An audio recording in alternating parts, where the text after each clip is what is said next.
Chapter 25. Criteria of Domicil, place of death and burial. SS 426. Place of death.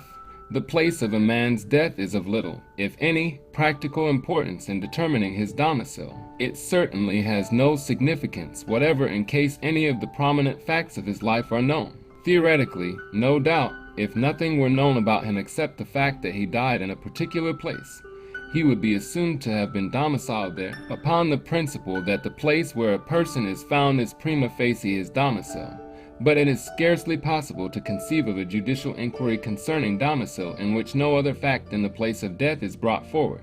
The result of every such inquiry must almost necessarily be either entire failure to fix the domicile of the deceased, or the fixing of it by some of the facts of his life or of the lives of his parents. It has indeed been said that the place of death is prima facie the domicile, and the language of President Rush has sometimes been quoted upon this subject.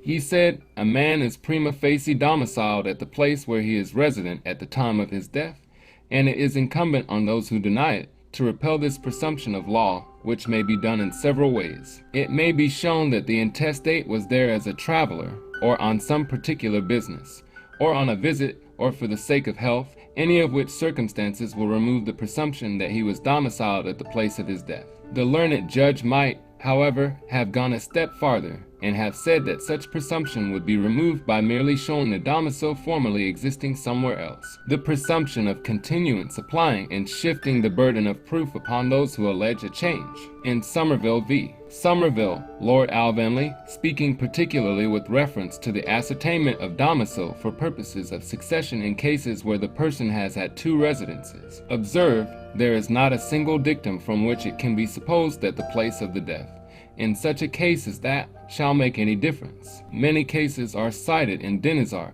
to show that the death can have no effect, and not one that circumstance decides between two domiciles. The question in those cases was, which of the two domiciles was to regulate the succession, and without any regard to the place where he died. The writer may add that so far as he is aware the place of death has been relied upon and no British or American case is in any degree contributing to determine the domicile. SS 427. Place of burial. The place of burial of a person is of no consequence in the ascertainment of his domicile, unless it has been selected by himself, and then its value depends much upon circumstances. The mere desire or direction to be buried in a particular place has not been given much weight in cases in which the question has arisen. Said Lewis J. in a Pennsylvania case, his desire to be buried in his native country, and the execution of that wish by his executor after his death in France, whither he had gone for medical aid, cannot change the state of the case as it actually existed in his lifetime. A residence is established by acts and intentions while the body and soul are united. When they are separated, the question of domicile is at an end. No disposition of the inanimate corpse can affect it. Graves and sepulchres are resting places for the dead, not dwelling houses for the living. In Bremer v. Freeman, the Privy Council considered the declarations of an English woman who had resided 15 years in France that she would never return to England, and that she wished to be buried near her sister in the cemetery Père Lachaise, as, among others, strong circumstances to show her acquisition of a French domicile. But what weight would have been given to her desire to be buried in France if it had not been coupled with the declaration of her intention never to return to England, or with the other circumstances relied upon as strong in the case, does not appear. In the very similar case of Attorney General v. de Walstadt, a contrary view was taken by the Court of Exchequer. SS 428. Purchase of burial place. Haldane v. Eckford. The purchase by a person of a burial place for himself and family has, under some circumstances, been considered strong evidence of domicile. In Haldane v.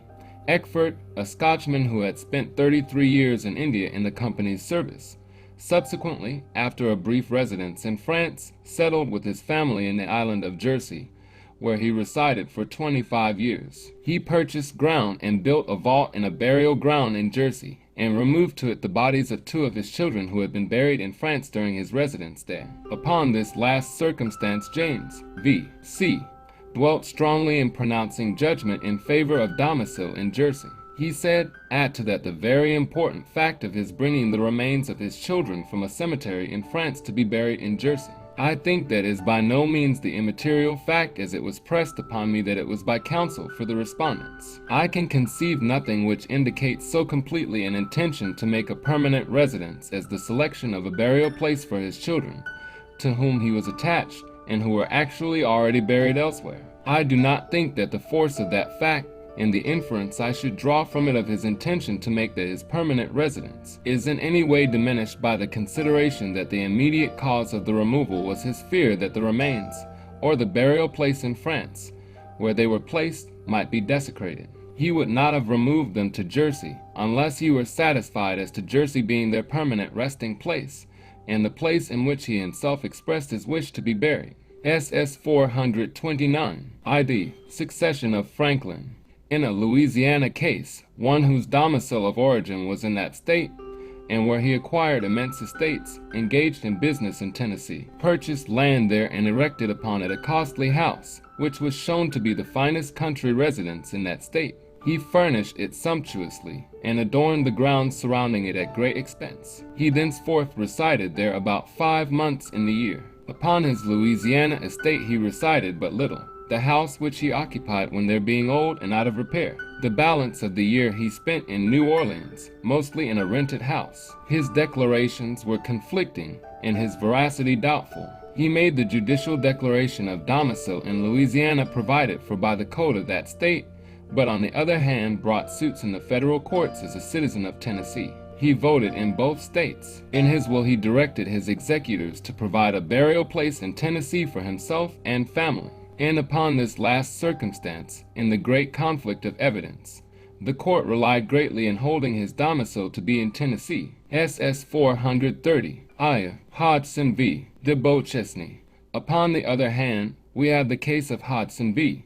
de Beauchesne, where the testator, whose domicile of origin was English, and who was an officer in the East India Company's service and a general in that of Her Majesty, after a service of 30 years in India, went to France and there resided with his family for 23 years, until his death. Upon the death of his wife he purchased a burial place there, and had inscribed upon it Familo Hodson. He never obtained authorization to become domiciled in France, and without stating them in detail, it may be said that the circumstances tending to show an English domicile were indeed strong. The Privy Council so held, and in discussing the effect of the purchase of the burial place, Dr. Lushington, in delivering the opinion, said it is expedient to examine into the circumstances attendant on the purchase of this burial ground with some particularity. First, as to the time of the purchase. This is not immaterial. General Hodson did not, as many persons do, prepare a burial place for himself in anticipation of his own decease, and of his death in the vicinity of that spot. He bought that burial ground in consequence of the exigency of the moment, upon the death of his first wife, and not before, and when it became imperatively necessary that he should prepare a proper place for her interment.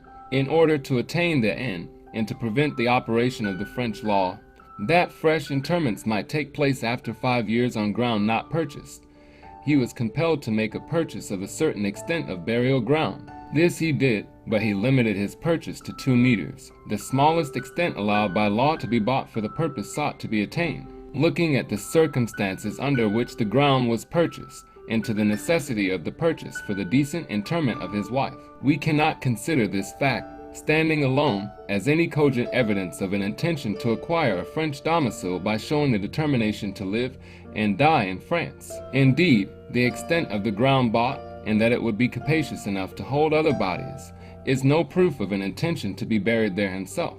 It was a necessary effect of any purchase at all, a consequence necessarily flowing from the attainment of the object. The acquisition of a fit place for the interment of his wife, and the obtaining this extra room was compulsory, not voluntary, on the part of the testator. It is true that the general caused or permitted an inscription to be placed on the ground. That inscription was Familo Hodson. This, it appears from the evidence, was a mere matter of form, usually incidental to all such purchases. SS 431, Sale of Burial Place.